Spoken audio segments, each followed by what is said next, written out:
دعا کی قبولیت کے کئی طریقے ہو سکتے ہیں، جیسا کہ نبی کریم صلی اللہ علیہ وسلم نے دعا کی قبولیت کی مختلف قسمیں بتائی ہیں۔ ایک تو یہ کہ جو کچھ انسان مانگتا ہے اس کو وہ مل جائے، یا پھر یہ کہ وہ تو نہ ملے جو اس نے مانگا، لیکن اس کے بدلے میں اس کی کسی مصیبت یا مشکل کو اس سے دور کر دیا جائے، کسی اور مشکل کو دور کر دیا جائے، یا کسی مصیبت یا مشکل کو آنے ہی سے روک دیا جائے۔ اور تیسرا یہ کہ دنیا میں تو اس دعا کے صلے میں اسے کچھ بھی نہ ملے، لیکن قیامت کے دن وہ تمام دعائیں اس کے نامہ اعمال میں شامل کر کے اسے اس کا بہترین بدلہ دیا جائے۔ اور یہ جو تیسری صورت ہے یہ دنیا کے اعتبار سے بڑی مشکل صورت ہے، لیکن قیامت کے دن جب انسان اپنی دعاؤں کا صلہ دیکھے گا، وہاں جزا پائے گا، تو اس وقت تمنا کرے گا کہ اے کاش دنیا میں میری کوئی دعا قبول نہ ہوتی۔ اب کیا دعا فارمل طریقے سے ہی مانگی جا سکتی ہے؟ اللہ اور بندے کا جو تعلق ہے وہ محض فارمل نہیں ہونا چاہیے۔ اہل ایمان اللہ سے سب سے زیادہ شدید محبت کرتے ہیں، اور پھر اس محبت کا تقاضا ہے کہ انسان اللہ کو اپنے قریب پائے،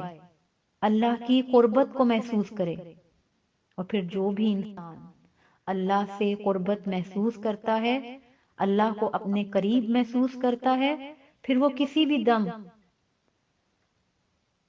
اس کو اللہ کو پکارنے میں کوئی شرم محسوس نہیں ہوتی، کسی حال میں بھی اللہ کو پکارنے میں اس کو کوئی شرم محسوس نہیں ہوتی۔ وہ دل ہی دل میں پکارتا ہے، وہ آہستہ آواز میں سرگوشیوں میں پکارتا ہے، بلند آواز میں پکارتا ہے، دن میں پکارتا ہے، رات میں پکارتا ہے، وہ کسی بھی زبان میں پکارتا ہے جس کے الفاظ اس کے لیے آسان ہوں۔ پھر ضروری نہیں کہ کسی خاص قسم کی فارمیلٹی ہی ہو تو تب ہی اللہ کو پکارا جائے یا دعا کی جائے۔ پھر ہم نبی کریم صلی اللہ علیہ وسلم کی زندگی کو دیکھتے ہیں کہ آپ صلی اللہ علیہ وسلم نے ہر موقع پر دعا کی، گھر سے باہر نکلتے وقت، گھر میں داخل ہوتے وقت، مسجد میں داخل ہوتے وقت، مسجد سے باہر آتے وقت، نیا چاند دیکھ کر، غرض ہر موقع پر آپ صلی اللہ علیہ وسلم اپنے رب کو پکارا کرتے تھے۔ حدیث میں آتا ہے کہ آپ صلی اللہ علیہ وسلم ہر حال میں اللہ کا ذکر کرتے تھے، اور ذکر کی ایک افضل ترین شکل دعا ہے۔ اور آج کل کے دور میں ہم دیکھتے ہیں نا، ذہنی پریشانیاں، ذہنی تناؤ، ڈپریشن، تو پھر ان سب کے لیے دعا ایک پاورفل ٹول کی طرح ہے۔ قرآن میں آتا ہے الا بذکر اللہ تطمئن القلوب،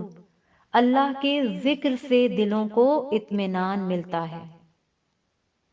جس طرح ہمارے جسم کو خوراک چاہیے، اسی طرح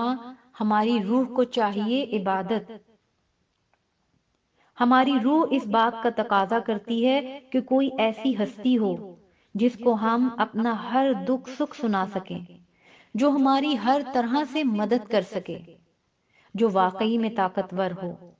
اور یہ کمی صرف اور صرف خالق ہی پوری کر سکتا ہے۔ ان اللہ علی کل شیء قدیر۔ اور پھر آخر میں کہ رمضان المبارک کا بابرکت مہینہ قریب قریب ہے، اور یہ مہینہ تو ہے ہی دعاؤں اور عبادتوں کا، اور رمضان کے مہینے سے پہلے خاص طور پر اللہ سے رو کر گڑ گڑا کر اپنے تمام گناہوں کی معافی مانگنی چاہیے، ان گناہوں کی جو رمضان کے بابرکت مہینے میں بھی ہمیں نیکی اور ہدایت کے کاموں سے دور رکھیں، ان تمام گناہوں کی جو رمضان المبارک کے بابرکت مہینے میں بھی جن کی وجہ سے ہم اللہ کو راضی نہ کر سکیں، جن گناہوں کی وجہ سے ہم اپنے آپ کو جہنم کی آگ سے آزاد نہ کروا سکیں، یا جن گناہوں کی وجہ سے ہم اللہ سے جنت کو نہ مانگ سکیں، تو اللہ سے تمام اپنے گناہوں کی پچھلی زندگی میں جو بھی گزر چکی، جو گناہ ہو چکے، چھوٹے بڑے صغیرہ کبیرہ، ان سب گناہوں کی اللہ سے رو کر گڑ گڑا کر معافی مانگنی چاہیے۔ اور پھر پلانز بنا لینے چاہیے۔ کس چیز کے پلانز؟ کہ رمضان کے بابرکت مہینے میں دعاؤں کی قبولیت کے اوقات میں بڑی برکت ہوتی ہے،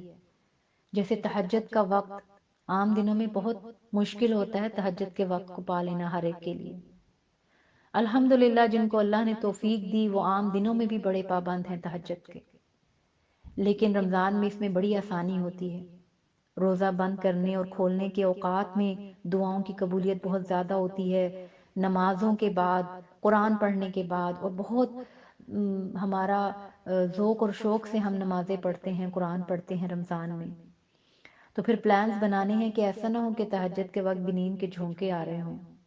یا پھر روزہ کھولتے اور بند کرتے وقت وہی بھاگم دوڑ جو 11 مہینوں میں رہتی ہے، کھانے پینے میں ہی وقت گزر جائے۔ جس طرح سے ہم نے پلانز کر لیے نا کہ رمضان المبارک کے بابرکت مہینے میں بہت ساری گروسری ہو جائے، بہت ساری چیزیں جو ہیں وہ فریج میں کوک کر کے رکھ دی جائیں تاکہ رمضان میں آسانی ہو۔ تو پھر اسی طرح سے پلانز کرنا ہے کہ یہ دعاؤں کے جو خاص اوقات ہیں، کس طرح سے ہم تہجد کے وقت میں سکون کے ساتھ اللہ سے ہم کلام ہوں، اللہ سے ہم بات چیت کر سکیں۔ تو پھر یہ پہلے سے پلانز کرنے پڑیں گے، اور کیا کیا چیزیں ہم نے رمضان میں اسپیشل ہم نے کیا کرنا ہے، کیا چیزیں ہم نے سیکھنی ہیں، اپنے گھر والوں کے لیے کیا کرنا ہے۔ اور پھر ہم بہت کچھ چیزوں کو، قرآن کی کچھ آیتوں کو یاد کرنے کے پلانز کر سکتے ہیں، ان کو سمجھنے کے، ان پر غور و فکر کرنے کے پلانز کر سکتے ہیں، اور بہت سی چیزیں جو ہم سیکھنا چاہتے ہیں قرآن کو لے کر۔ عام دنوں میں مشکل ہوتی ہے، رمضان میں بڑی برکت ہوتی ہے۔ اللہ سے دعائیں مانگیں کہ اللہ ہم اپنے ان چیزوں کو پورا کر سکیں جو ہم نے سوچ رکھی ہیں کہ ہم قرآن کے متعلق سیکھیں گے، سمجھیں گے۔ اور آخر میں ایک اور ضروری بات کہ ہمارے دل کی کیفیات بدلتی رہتی ہیں۔ ہمارا دل بعض اوقات دعاؤں میں، عبادات میں نہیں لگتا، وہ لذت محسوس نہیں ہوتی، تو اس کی کئی وجوہات ہو سکتی ہیں۔ ہم تھکے ہوئے ہو سکتے ہیں، نیند آ رہی ہو، یا بیماری کی وجہ سے، یا شور شرابہ ہے، تو پھر اس پر فکر کی کوئی بات نہیں، اٹس ویری نیچرل۔ بس کوشش کرنی ہے کہ دن یا رات کے کسی خاص حصے میں، عام دنوں میں بھی اور رمضان المبارک میں خاص طور پر، جس میں ہم مکمل توجہ کے ساتھ، مکمل یکسوئی کے ساتھ اللہ سے ہم کلام ہوں۔ تو اللہ سے دعا ہے کہ اللہ ہمیں عمل کرنے کی بہترین انداز سے توفیق دیجیے، اور ہمارے ان تمام گناہوں کو معاف کیجیے جن کی وجہ سے ہم رمضان المبارک کے بابرکت مہینے میں بھی ہدایت اور نیکی کے کام نہ کر سکیں۔ اور ہمارے لیے اے اللہ قرآن کو پڑھنا، سمجھنا، اس کو یاد کرنا، اس پر غور و فکر کرنا، اس پر عمل کرنا، اسے دوسروں تک پہنچانا آسان کیجیے۔ جو بھی اچھی بات تھی وہ اللہ کی ہدایت اور اس کی رحمت سے ممکن ہوئی، اللہ اس پر اپنا بہترین شکر ادا کرنے کی توفیق دے۔